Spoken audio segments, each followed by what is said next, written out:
आज Doubtnut app download करें। Doubtnut पर अपने सभी गणित, रसायन विज्ञान, भौतिक विज्ञान और जीव विज्ञान के डाउट्स का करो सफाया। बस प्रश्न की फोटो खींचो, एक ही प्रश्न को क्रॉप करो और तुरंत वीडियो सोल्यूशन पाओ। अभी डाउनलोड करें।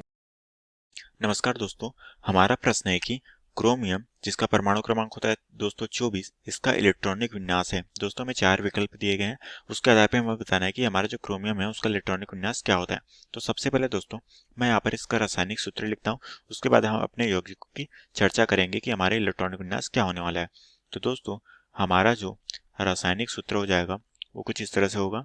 यहाँ पर दोस्तों हमारे जो यौगिक दिए गए हैं वो कौन सा है, वो दोस्तों हमारा है क्रोमियम। ठीक है, और दोस्तों हम जानते हैं कि हमारा क्रोमियम कहाँ से होता है, ये दोस्तों हमारे डी ब्लॉक के तत्व होते हैं। ठीक है, और दोस्तों ये हमारे संक्रमण तत्व कहलाते हैं। और दोस्तों हमारा जो परमाणु क्रमांक होता है वो कितना होता है, वो होता है दोस्तों 24। ठीक है, तो दोस्तों अगर मैं इसकी इलेक्ट्रॉनिक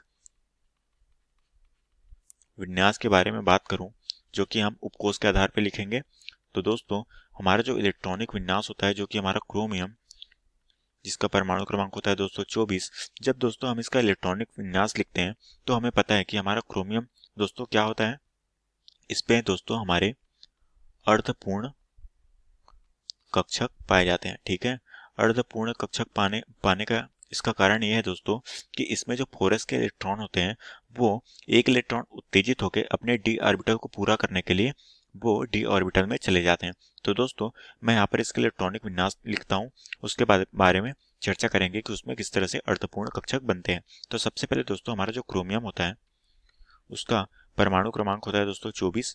ठीक है, तो मैं यहाँ पर 24 इलेक्ट्रॉनों को इस तरह से व्यवस्थित करता हूँ जो कि हो जाएगा हमारा 1s2, 2s2, 2p6, 3s2, 3p6, 4s2 और 3d पे कितने इलेक्ट्रॉन रहेंगे दोस्तों, 3d पे रहेंगे हमारे, यहाँ पर कितने हो गए, यहाँ पर 10 हो गए, यहाँ पर कितने हो गए, यहाँ पर हो गए हमारे 10, 3d पे हो जाएंगे 4 इलेक्ट्रॉन।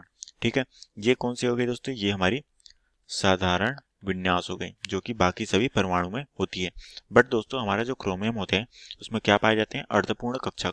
और वो कब पाए जाते हैं दोस्तों, वो हमारे उत्तेजित अवस्था में जब s उपकोष होते हैं। ठीक है, जब s उपकोष होते हैं दोस्तों तो उस समय जो हमारा s के कोष होते हैं तो यहाँ पर हमारे d पे कितने कक्षक बनते हैं, जो कि हमारे 5 होते हैं।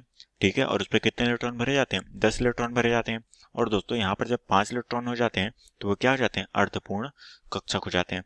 तो इसी कारण से दोस्तों हमारा जो क्रोमियम होता है, ठीक है, उसका इलेक्ट्रॉनिक विन्यास कुछ इस तरीके से हो जाता है जो कि होता है हमारा 1s2, 2s2, 2p पे 6 इलेक्ट्रॉन, 3s2, 3p पे 6 इलेक्ट्रॉन और यहाँ का 4s का एक इलेक्ट्रॉन दोस्तों वो कहाँ चले जाता है, डी ऑर्बिटल में।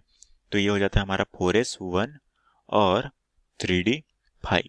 तो इस तरीके से दोस्तों यहाँ पर 4s के क्या हो जाते हैं, यहाँ पर 4s के जो कक्ष बनते हैं दोस्तों वो भी क्या हो जाते हैं, अर्धपूर्ण हो जाते हैं। ठीक है, यहाँ पर एक इलेक्ट्रॉन आ गया।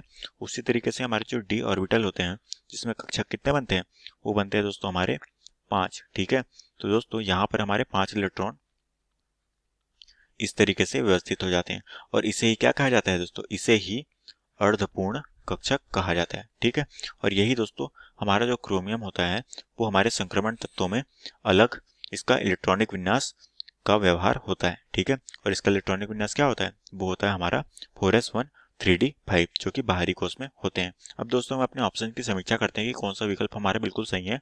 दोस्तों हमारा ऑप्शन कहा गया है जो कि हमारा ऑप्शन पहला है, जिसमें कहा गया है 1s2, 2s2, 2p पे 6 इलेक्ट्रॉन, 3s2, 3p पे 6 और 3d पे 4 और 4s2। दोस्तों ये हमारी जो है साधारण अवस्था को बताया गया है। ये विकल्प क्या है दोस्तों, हमारा बिल्कुल गलत है, क्योंकि हमने जाना है कि हमारा जो क्रोमियम होता है जो कि संक्रमण तत्व है उसमें उत्तेजित अवस्था में इलेक्ट्रॉन चले जाते हैं अपने अर्धपूर्ण कक्षक बनाने के लिए। तो ये विकल्प गलत हो जाएगा। उसी तरीके से दोस्तों हमारा जो दूसरा विकल्प हम देख पा रहे हैं कि यहाँ पर हमारा जो है बाहरी कोष में इलेक्ट्रॉन भरे गए हैं किसमें, 4s1 और 3d5 में, जो कि हमारा बिल्कुल सही है दोस्तों, क्योंकि हमारी जो अवस्था प्राप्त होती है वो हमारे 4s पे 1 इलेक्ट्रॉन और 3d पे 5 इलेक्ट्रॉन होते हैं। तो ये विकल्प क्या हो जाएगा दोस्तों, ये विकल्प बिल्कुल हमारा सही हो जाएगा। तो दोस्तों जो हमारा ऑप्शन बी है वो हमारा बिल्कुल सही हो जाएगा।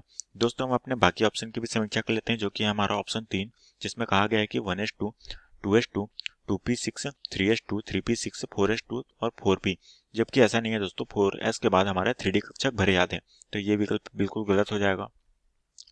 उसी तरीके से हमारे जो चौथा विकल्प है उसमें कहा गया है कि 1s2, 2s2, 2p6, 3s2, 3p6 से 3d6, जबकि ऐसा नहीं है दोस्तों, हमारे जो है इसमें 4s पे भी इलेक्ट्रॉन भरे जा रहे हैं और 3d पे अर्धपूर्ण इलेक्ट्रॉन भरे जा रहे हैं और यहाँ पर 4s कक्षक नहीं है, तो ये विकल्प भी क्या हो जाएगा दोस्तों, ये इलेक्ट्रॉनिक कॉन्फ़िगरेशन भी बिल्कुल गलत हो जाएगा। तो दोस्तों हमारा ऑप्शन बी जो क्या हो जाएगा, बिल्कुल सही हो जाएगा और यही हमारे क्या है दोस्तों, प्रश्न का सही उत्तर है। आशा करता हूँ दोस्तों आपको ये प्रश्न समझ आया होगा। धन्यवाद। कक्षा 6ठी से 12वीं से लेकर नीट, IIT, JEE वो एडवांस के लेवल तक 1 करोड़ से ज्यादा छात्रों का भरोसा। आज ही डाउनलोड करें डाउटनेट ऐप या व्हाट्सएप करें अपने सारे डाउट्स 8400 400 400 पर।